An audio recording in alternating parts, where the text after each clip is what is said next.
We're on Parsha's Vayigash, page 250, and we just started on 252. And we just started with Yosef. Do me a favor, maybe close that door so we can keep the noise out. Yosef's, thank you. Yosef's brothers is now revealing himself. So on page 252, let's just pick it up again from the beginning. Yosef could not hold back, 6 lines to the top. He says, send everybody out. No, nobody was with him when Yosef revealed himself to his brothers. Obviously, Yosef is a ruler, and he's also a distributor. When the kings, they used to have a long line of people asking for favors, people asking for they need things. People, you came to the king in petition, and Yosef says, everybody out, because he doesn't want his brothers to be embarrassed when he's going to reveal himself. Now, I had mentioned yesterday that it sounds like, if we understand that he couldn't hold back, if we understand that, meaning that if he couldn't, meaning he was not able to, as opposed to he wasn't allowed to. If he's not able to hold back, it sounds like the Torah is implying for some reason he would have wanted to hold back.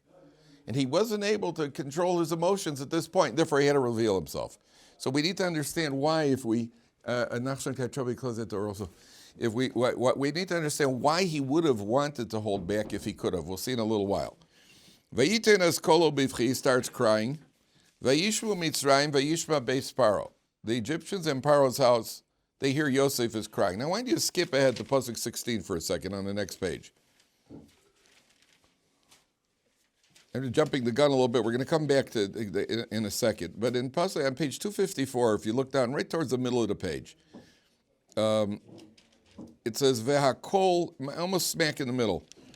Ve'akol nishma beis Pharaoh, the voice, the news was heard in Pharaoh's house. Lemor bo ache Yosef, Yosef's brothers have arrived. Vayita beinei Pharaoh v'nei avodav, Pharaoh and his servants are pleased.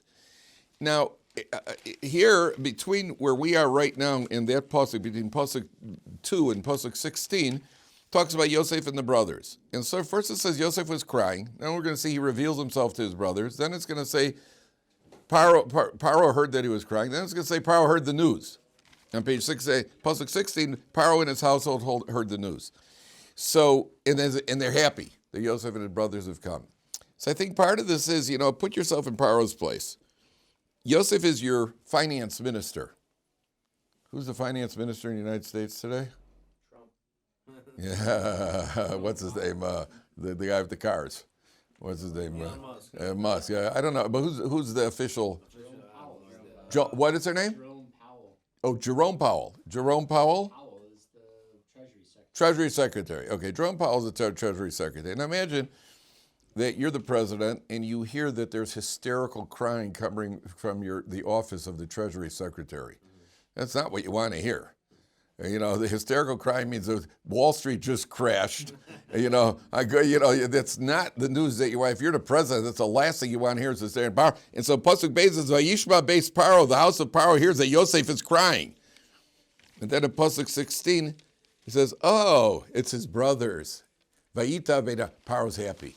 Oh, good, it's a family reunion. That I could handle. As long as my finance minister isn't, my economy is not collapsing. Israel doesn't have a finance minister because Israel doesn't have finance. But the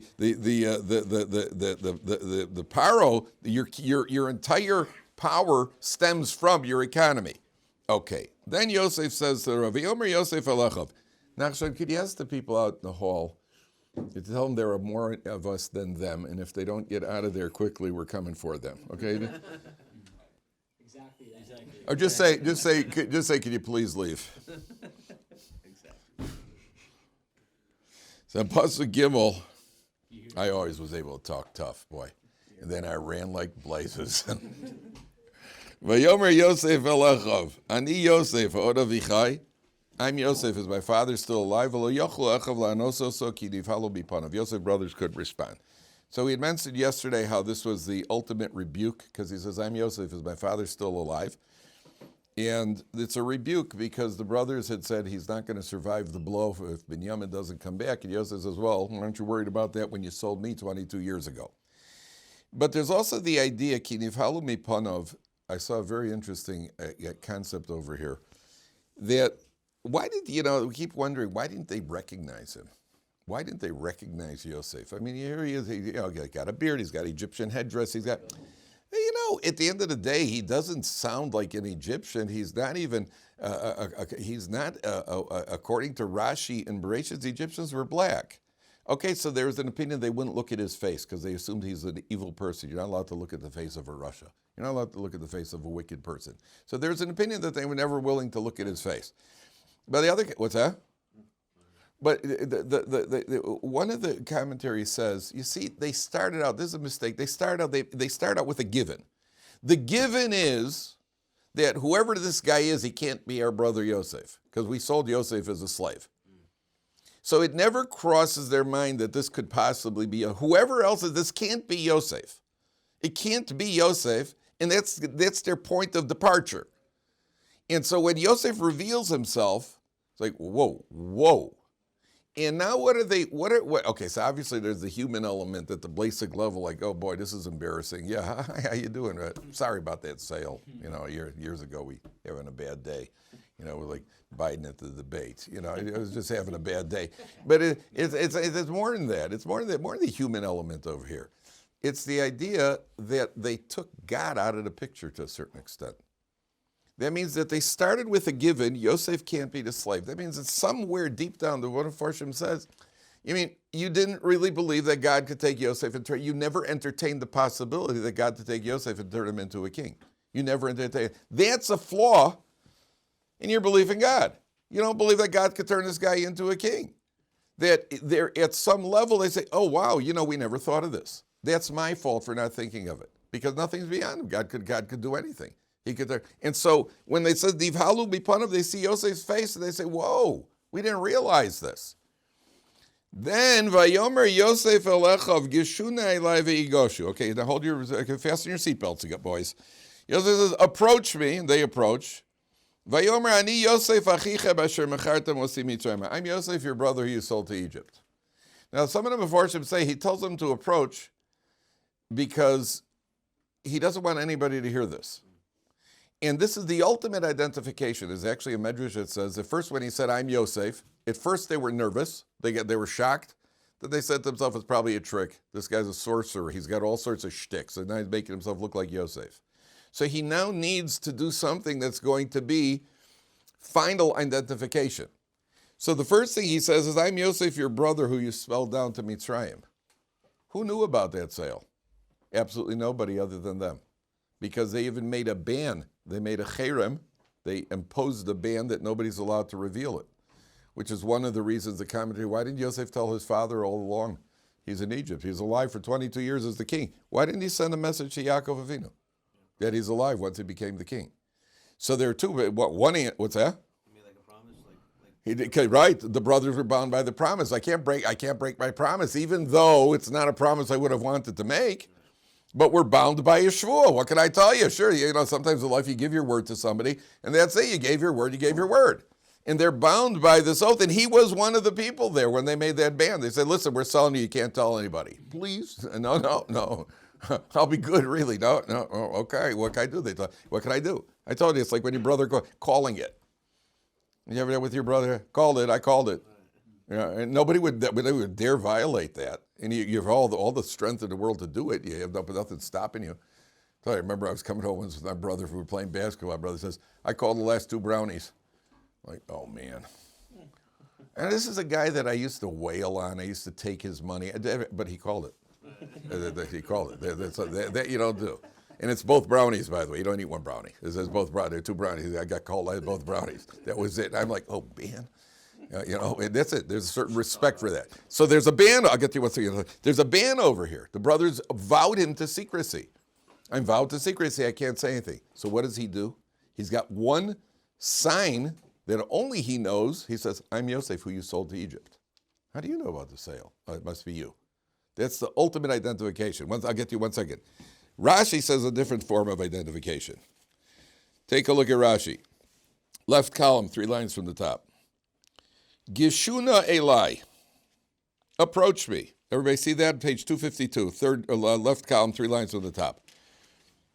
Nachshon, maybe we could open the door. It's pretty hot in The you're sitting in a bad seat now. That's called the exercise seat. Geshuna Eli Ra Osam Nisogim Lochar. He saw his brothers backing away. You know, you're like kind of like, whoa, boy. You know, how would you feel if your brother revealed himself after 22 years? Amar Achshav Achai Nichlami. My brother had put to shame. Kora Lahem Beloshon Raka V'Tachnunim. He called them softly. V'Hera Lahem Shumol. He showed them that he's circumcised. He called them near and showed them that he's circumcised. Because if all else fails, that's what I said, if all else fails, that's the ultimate form of identification. Now, what does that mean? What does that mean? So there's a very big question here. There's a very big question. Because we learned last week's Parsha. What's say? Everybody got circumcised for food. They were all circumcised in Egypt. They were all circumcised. So how could Yosef showing that he's circumcised, how could that be an identification? All the Egyptians were circumcised. It's a different way they did it. What? It's a different way he Doesn't say there's only one way we know of. You know, it only works one way. So how do they know? What happened over here? The answer is one of the Pharshim says, what did it mean he showed them? By the way, the Medrash says openly that he revealed himself. There was a form of showing that he circumcised. And it could be that there is a different way of doing it because there's Priya, there's Mitzitza. But one of the Pharshim says he was showing them, look around, ask in the country, everybody circumcised. Not that he was showing them his literal circumcision. He was showing them, look, everybody in the country circumcised. Where do you think they got that idea from? Ask around where they got that idea. You're going to find out I'm the one who gave them the idea. Well, where would I have gotten it? That's the identification of circumcision. Now, I'll tell you a shocker. Because you had a question. Go ahead. No, go ahead. Why would he agree to secrecy if he was being sold against his will? Good question. It's a good question. Why would he agree to secrecy? Sometimes it's not a question of agreeing, it's a question of a fact. It's a question of fact. We are pronouncing a ban. majority rules, right? Not a majority. We're pronouncing a ban. There's a concept of putting somebody in cherem. That somebody could pronounce nidui on somebody else. It doesn't require your agreement. It's a fact. And you're right. The guy who's being sold, like, you know, I'd really rather not have to be bound by that. We're not asking you. It's a fact. You're bound by it. So Yosef feels bound by this ban. There's a cherem. Why didn't Yitzchak Avinu tell Yaakov that Yosef? Yitzchak knew that Yosef was alive. Why didn't Yitzchak tell Yaakov Avinu? Destroy the plan. What's that? It will destroy the plan of... He said if God wants him to know, God will tell him. But then, unfortunately, he was also bound by this ban. He also knew about the ban. And Binyamin knew about the ban. They all knew about it. Why everybody wants to tell, but we're not allowed to. There's a wall in front of you. Do you know that there's a halacha? There's a halacha that you're not allowed to, when you're davening Shemona Esrei, you're not allowed to back up in front of somebody behind you. You know that? You're not allowed to walk past somebody who's davening Shemona Esrei within 4 amos of him. And if you're davening Shemona Esrei and somebody behind you is davening, you're not allowed to back up into until he's finished davening. That's a halacha. Is that also for Amos? Yeah, there are a lot of details of the halacha. Whatever the halacha is, there are details of the halacha. Now, I mean, you're not allowed to use it to torment people. You know, oh, listen, I'm going to nail this guy. Watch this. Just stand behind him and daven along Shemona Esrei. Huh? They'll keep you in. They'll teach you to mess. So that you can't do. But Rabbi Moshe Feinstein was once called. Rabbi Moshe Feinstein is the Gadol Ador, and there was the committee of the Gadol. They had a big meeting that affected all of Klal Yisrael. He had to get to this meeting, and he was davening, and they finished davening. And his driver was ready to take him to a meeting of the Gedolei Ador. They got to the doorway, and there was a guy davening Shemona Esrei right in front of the doorway. And he hadn't finished davening Shemona Esrei yet, and Rav Moshe stopped. And the guy said to the driver, you know, they're waiting for you at the meeting. We have to go to the meeting. He said, there's a wall in front of me. There's a wall. I can't walk past. There's a wall. Now, there was no wall. That's the rule. The rule is you can't walk past. So when there's a ban, there's a rule. The rule is you can't break the ban, even if it works against you. Okay? Now, again, that's one approach. That's one approach. Here, Yosef says to the brother, look at one more pasuk. Ve'ata al teyatzvu, don't be sad. Ve'al yichar be'inechem ki mechartem osena, don't be upset that you sold me. Ki lemichya shlachani elokim lifneichem. Hashem has sent me ahead of you in order to keep you alive. So, what's Yosef saying to the brothers here? He said, listen, don't be upset. Don't be upset that you sold me because it all worked out for the best. Yeah, but that wasn't their idea. That wasn't their idea. So what do you mean it worked out? Don't be upset because it all worked out for the best. He's trying to communicate to them that human endeavor doesn't accomplish anything. You tried to bring out one result. HaKadosh Baruch Hu wanted a different result. Not only that, look what the result is. The youngest brother, second youngest brother at the time, the youngest, and he ends up becoming the ruler of the Jewish people. This is how HaKadosh Baruch Hu shows that he's manipulating history. And why does it have to happen? Why does Yosef have to be the ruler? Because the Jewish people eventually are going to come down to Egypt. What's going to keep the Jewish people from assimilating? What's going to keep the Jewish people from getting involved with an Egyptian culture and all their idol worship and all the other Narishkeit? What's going to stop them? Having a Jewish king for 80 years, Yosef was king for 80 years, who sets a foundation and gets things organized in a way that he's able to run the show, number one. Number two, he brings down Yaakov Avinu. See, he brings down Yaakov Avinu. Didn't you find it curious that Avram Avinu was wealthy? Yitzchak was wealthy. Yaakov became wealthy. It's worth becoming one of the forefathers. You get rich. Didn't you find it curiosity? And all of a sudden, Yosef's in charge now. What's the pattern here? What's the idea? Why are they all rich? Wasn't it the promise Hashem gave to Abraham? It's good. Why? Why does he need wealth?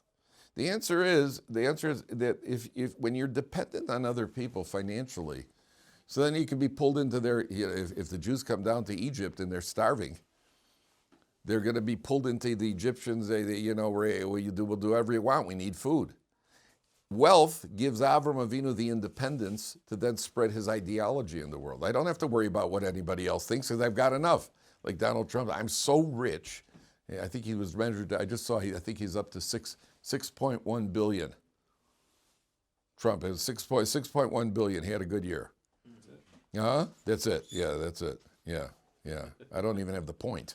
Not the 6, not the 1. I don't even have the point. So he's got 6.1 billion. So you're independent. That's why he can do whatever he wants. And that's why, again, for Avram, Yitzchak, Yaakov, you're spreading God's ideology in the world. If I'm dependent on the board of directors at the shul, all rabbis have their hands shackled because they're dependent on the board of directors. And a rabbi who has to know that if you want to do what you want to do, you can't be beholden to the board. It doesn't work. Otherwise, when you're beholden to people, that's life. So Yosef has got to be put in charge. Now he says to them, listen, now let's go on for a second. He tells the brothers that you didn't send me here, Hashem has sent me here, and he wants to bring it. Now we're going to go back to the question I asked you earlier. Take a look at page 254. Here's the point, 2 points I want to get to now. He tells the brothers on Pasuk Yud Aleph, send up to my father Yaakov, and come down to Egypt, and fifth line from the top, and I'm going to set you up. I'm going to set you up in the land of. Where is it? Third line from the top. Yosef says, everybody see that? 254, third line? V'yashavta be'eretz Goshen. You'll be in the land of Goshen. V'hayisa karo ve'lai. You'll be close to me. Ata uvanecha uvnei vanecha. You, your children, your grandchildren. V'tzoncho v'korcha v'chol asher lach. Yosef says to Yaakov, come on down to Egypt. I'm going to set you up in the land of Goshen. Yosef is what's called Mitzrayim. Mitzrayim is the capital city. He says, Yaakov Avinu, don't worry, you're not going to come down to Egypt to Mitzrayim. Yaakov, he knows Egypt is full of idol worship. You go off to Goshen, out in the suburbs, where all the Jews live.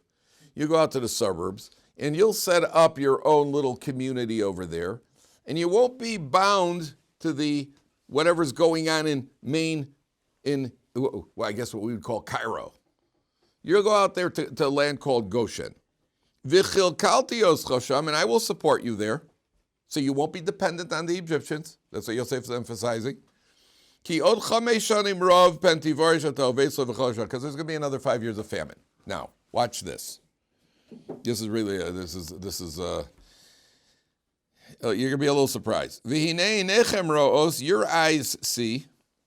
Ve'enei achi Binyamin, he's addressing the brothers now. Your eyes and the eyes of my brother Binyamin, they see ki piha medaber aleichem. It's my mouth talking to you. There seems to be a little bit of a contradiction here in the pasuk. What's the contradiction? He's saying that it's his efforts. Well, what's the contradiction? There seems to be a little bit of a paradox in the pasuk over here. You see that it's my mouth talking. You see people's mouth, or you hear people's mouth. And when most times when you're talking to people, are you concerned about what watching? You know, it's not who is it? It's that read my lips. Where most of the time we don't do that. You're listening to what people have to say. Why does Yosef say, your eyes and the eyes of him see that it's my mouth that's speaking to you? To show them that it's like Joseph, the younger brother. So. But why see? Why do you see my mouth? They said, tell me, you see me.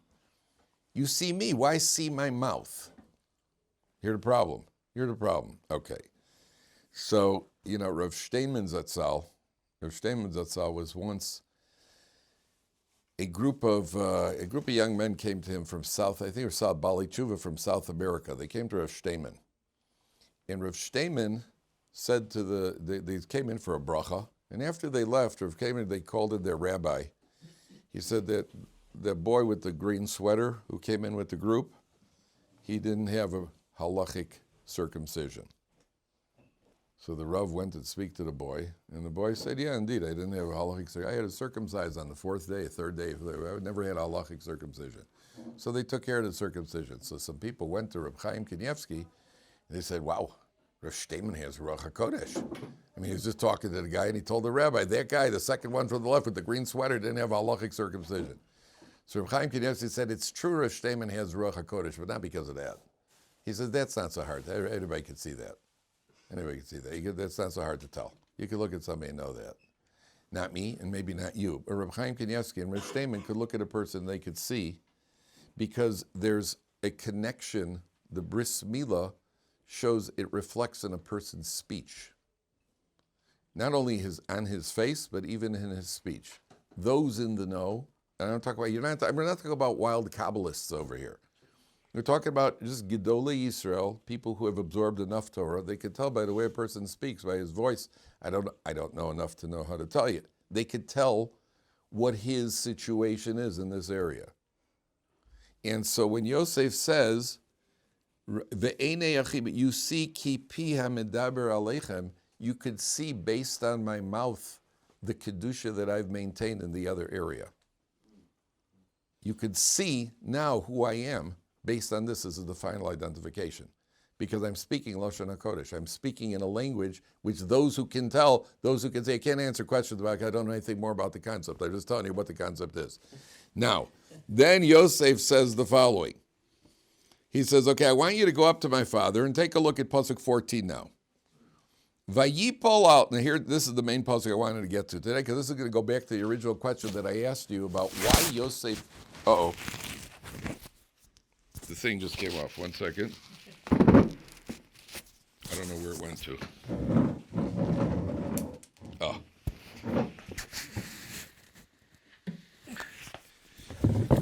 Listen, if it was the Israelis who put it on me, I'd be nervous.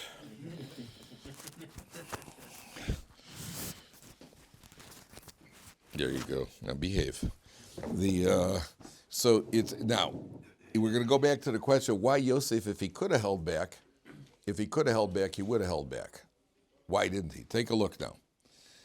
Pasuk Yudaleh, you're going to have to do some work, gentlemen. 10 lines from the top.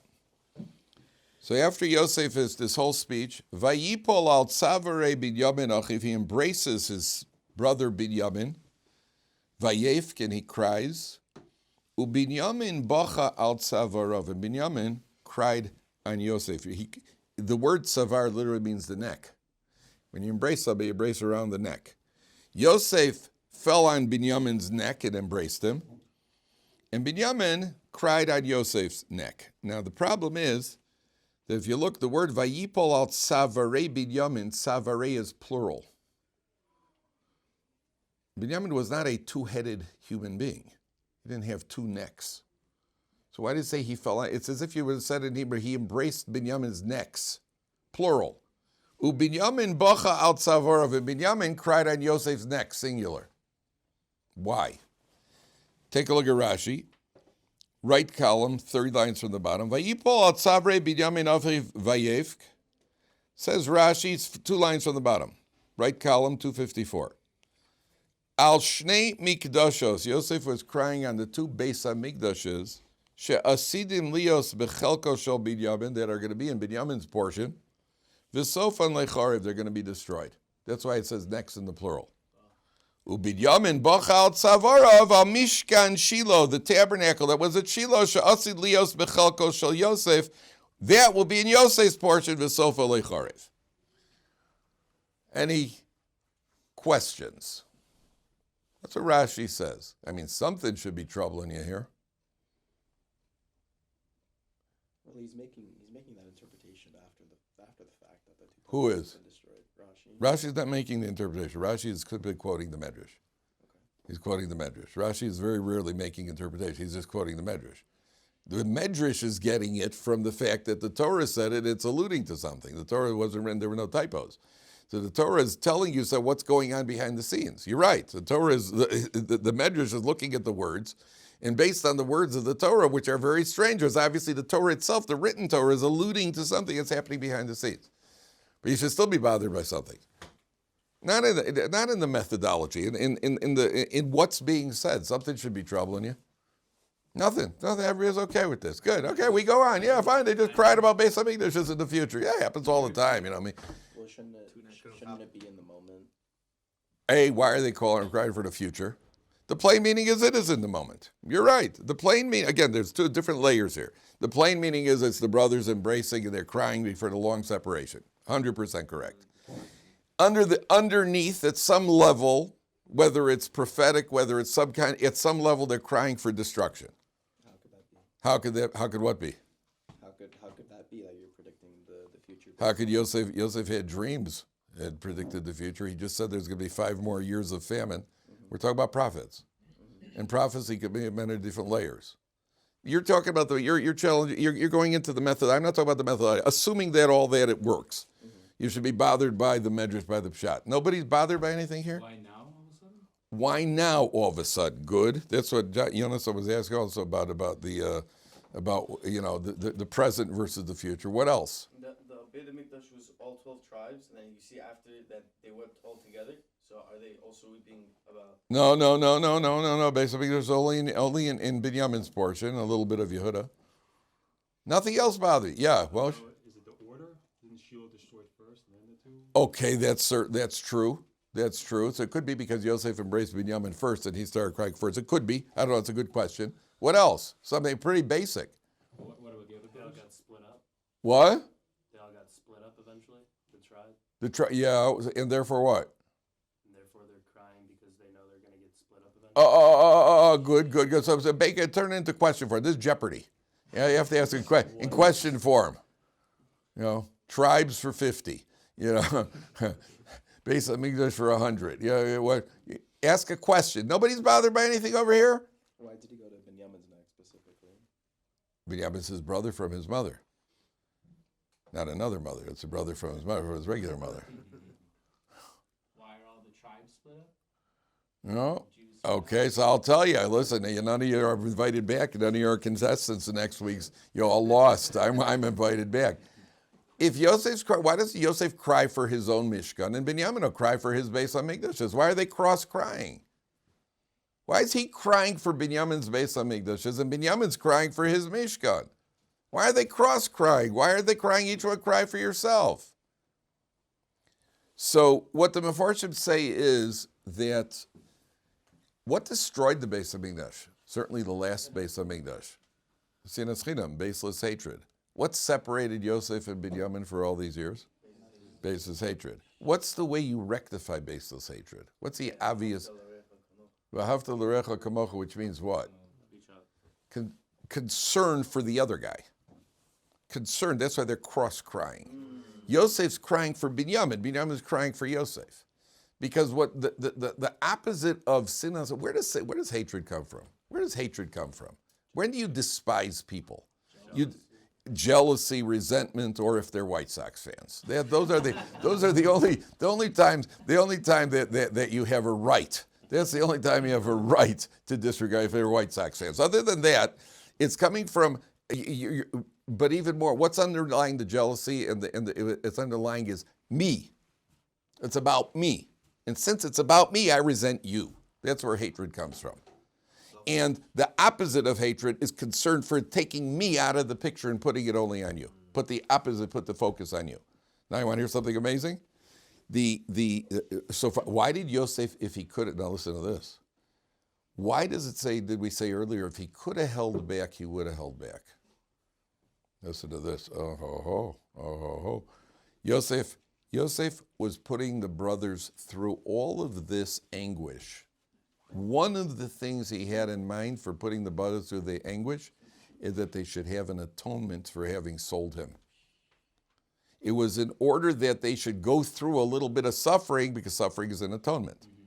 If, for example, I have a toothache right now, I was at the dentist this morning, that's an atonement. Why? Probably I studied too much Torah late into the night. Maybe that's what it was. Could be. Yeah, could be not.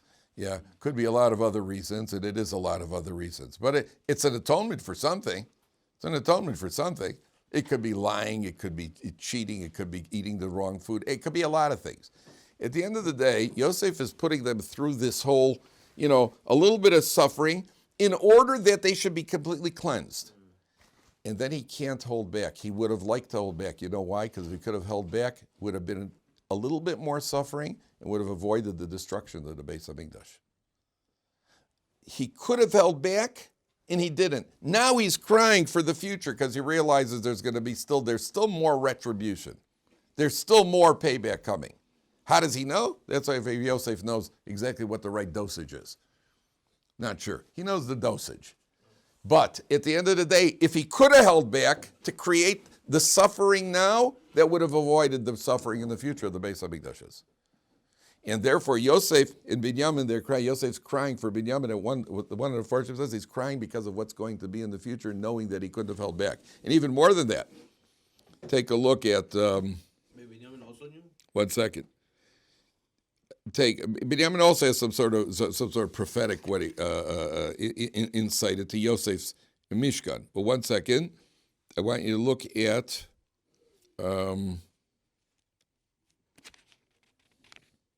One second. What pasuk is it? Oh, back to pasuk Hey. Turn back for a second. You notice on 252, 7 lines from the bottom. Yosef says, Ve'ata al te'atzu, don't be sad. Ve'ayichar beidechem, don't be sad and upset that you sold me because it all worked out well. It was all for the best. But you'll notice, how does Yosef start that pasuk? Ve'ata, now don't be sad. Now don't be upset. Implication? They were before, and they will be in the future.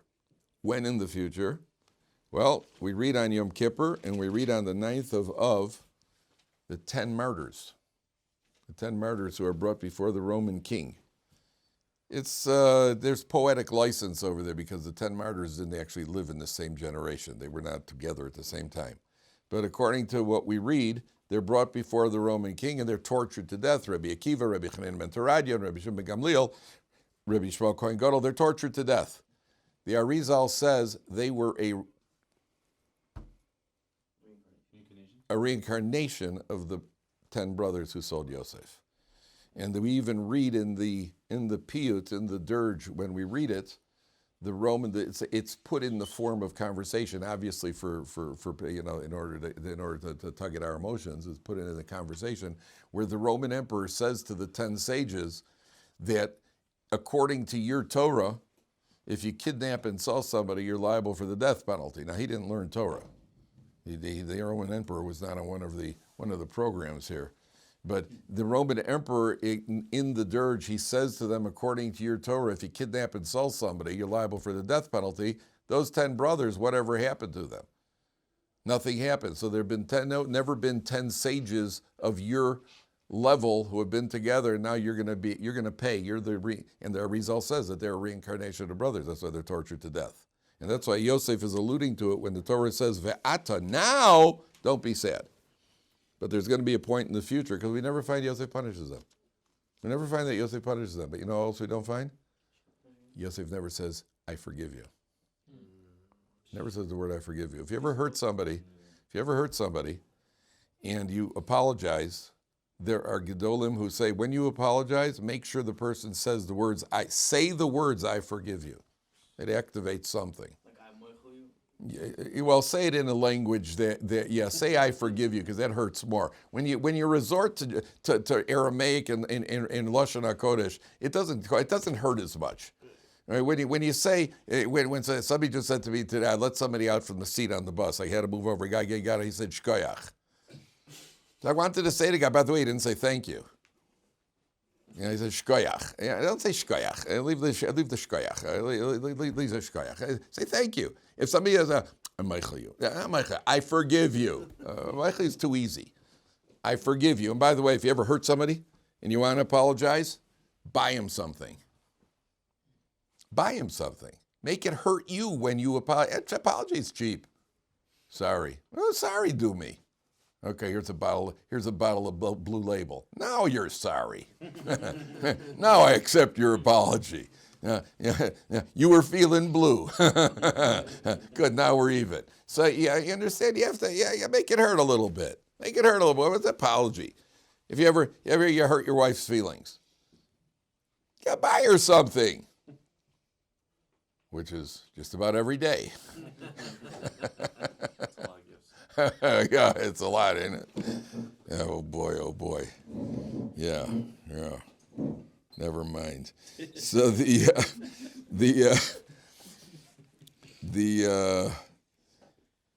that's why Yosef, if he could have held back, he would have. So if he could have, Mefarshim say, if he could have held back, he would have, because that would have prevented the destruction. Now, listen to this. You know, the Gemara says, if somebody goes to a wedding, the Gemara in Bracha says, if you go to a wedding and you gladden the chassan, you go to a wedding, and you go to a wedding and you dance, you gladden the bride and the bride. Well, first of all, it's the groom and the bride. Why do you need people to gladden you, by the way? Aren't you glad enough? Why do you need people to come dance at a wedding? I mean, why do you need? I mean, you're getting married. Obviously, you're happy you're getting married. Why do you need people to make you happy? Why is there a mitzvah to make you happy? Is it for the people? It's not for the people. It's for the chassan. It's for the chassan and kala. You're doing the mitzvah of misamech the chassan and kala. Didn't you ever cross your mind? Why do you have to go make them happy? They're getting married. They are happy already. It's not for the parents. What's that? It's for the parents, not for the If the parents might not even be invited. Make sure they stay happy, right? Make sure they stay happy. There's no way to make sure they stay happy. If we can make sure they stay happy, I'd be a rich man, boy. There's no way to make sure they stay happy, except that you're going to do a lot of work when you get married. That's all. You buy my book, My Wife, My Queen. I know. I wrote a book called My Wife, My Queen. Yeah. There's also a book called My Husband, My King. That's the woman's version. That's the wife. Wife figures out how to get her husband to buy My Wife, My Queen. That's what that book's about. So because the husbands are the problem, right? But why do you need people to go to a wedding to dance? Well, I mean, they're happy at the wedding. The answer is that joy is only if it's shared by other people. You have to be number one. I think I have my own opinion on it. Yeah, this is off the record. It's off the record. But I think it's just that, there's strength in numbers. Like, what's the way the guy figures, if everybody else is happy, I guess I'm not making a mistake. So that's probably underlying it. If they're all celebrating, must be I'm doing something right. And then you turn your back and they'll go, oh, they go like that. So the question, like the Gemara says that if you gladden the groom at a wedding, you go to a wedding, a bride also, but you guys are on the men's side. But if you go and you dance with the girl, you're mitzamech es hachasan, it's if you've built up one of the ruins of Jerusalem. What does that mean? I mean, you go to a wedding nowadays, most of the time you go to a wedding, and first thing you do is you look around, where's the bar? Where's the bar? Where's my invitation? What are they serving? If you go to a wedding and you gladden the chassan, You go to the wedding and you gladden him. You know, people do all sorts of shtick in front of the chassan. People do, you know, people juggle and people, I've seen guys, they eat cotton, they light cotton balls on fire and they douse them in their mouth. You ever see that? People do that. Yeah, I was at one wedding. I wasn't at this wedding. I heard about one wedding where the guy was eating fire with the cotton balls. He dropped one and it fell right on the train, the collars, the train of the dress, and it burned the whole, yeah. That was entertaining. And the, Why is it that if you go to a wedding and you gladden the chassan, it's as if you've rebuilt, there's a statement in the Gemara, it's as if you rebuilt one of the ruins of Jerusalem. They're kings and queens, and therefore, what's it got to do with rebuilding the ruins of Jerusalem? Create more Jews in the world. No? But what's it got to do with rebuilding? Put yourself out of context and make them happy. Excellent, very good. That means when you go to a wedding, so you could go to the wedding, like I say, you could go to a wedding looking for what's in it for me over here. If you go to a wedding, it's his day, it's their simcha, and you take yourself out of the picture completely, and all you're doing is you're concerned about them. So then what destroyed Yerushalayim was a lack of concern about other people. So you've built one of the ruins. You're on the way to rebuilding Yerushalayim. Do you know that they had a wedding here in Yerushalayim? They actually had a wedding here years ago. There was a snowstorm in Yerushalayim, which means there was 1.5 inches of snow. But the city shuts down. It's impossible to move because it's all hilly and they don't have there's no equipment. So there was a wedding, and you know where the remote neighborhood is? Mm-hmm. So there's the remote road. And on the remote road, there's that hotel over there on the side. It used to be a wedding hall. Forgot the name of the wedding hall. It's off the remote road. So it was snow. I was at a wedding the night before. And it was already starting to snow. And at the wedding, I was at that hall, and at the wedding, a lot of people were thinking about how are we going to get home, because once it gets enough snow, the buses stop running. You can't get no transportation. So I made it home, and it was snowed all night. By the next day, there was probably 2 inches of snow on the ground. Shuts down the city. There was a wedding that night, and the bride happened to be from my neighborhood. The groom lived in Ramot, so he didn't have a problem getting to the hall. All he did is he just kind of skidded down the street. He just skied down the street for the remote road. It's on an angle. The bride lives in my neighborhood. They sent a Hatzalah ambulance that has snow tires to take her to the wedding hall. Well, listen, it's an emergency. So they had the Hatzalah ambulance came, and this was a very shy, timid girl, but somehow the media got a hold of this. So she gets out at the wedding hall at the remote road, and all of a sudden you got these cameras, they're taking shots of, it's being a human interest story. Now the problem is, nobody could get to the wedding. So how do you can't have a wedding by yourself. What are you going to do? They put out word to the local yeshivas and seminaries that there's a wedding over here in the Chassan and Kala, there's nobody there. They emptied out the yeshiva boys and girls, the bachrim and bacharettes, all stormed the hall. There were so many people that they ran out of food. They ran out of food at a Jewish wedding? They ran out of food? That's bigger than the miracle of Hanukkah. They ran out of food. That's what people, and they didn't know, there's nothing in it for them. They didn't know anybody. They're going there to do the mitzvah, to be B'Sabeach, the Chas and Kala. That rebuilds one of the, because you're taking yourself out of the picture. That's the idea of the cross crying over here. Okay. So, all right, I guess we'll have to leave it over here. And then we'll talk about tomorrow about bringing Yaakov down to Mitzrayim. Call it, Moshe, I guess we'll call it cross crying. No, don't use